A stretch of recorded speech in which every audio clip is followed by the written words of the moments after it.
Bayangkan dua orang dari dua negara berbeda.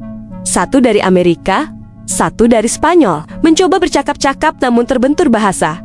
Inggris tak mempan, Spanyol pun gagal. Namun, keadaan berubah total ketika mereka menyadari bahwa mereka berdua memiliki satu bahasa perantara, bahasa Indonesia. Kejadian ini tak hanya memancing senyum, tapi juga membuka mata kita semua. Bahasa Indonesia kini semakin mendunia, bertransformasi menjadi bahasa persahabatan yang mampu meluluhkan batas-batas budaya antar manusia.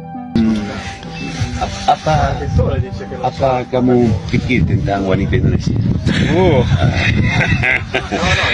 Masih jomblo sekarang, Iya, tapi ya. itu kenapa saya pindah ke sini?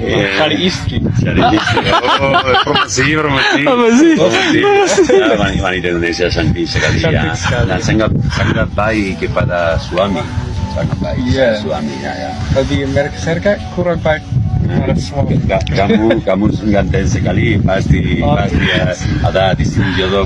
Oh iya. Semoga Olahraga, cari istri di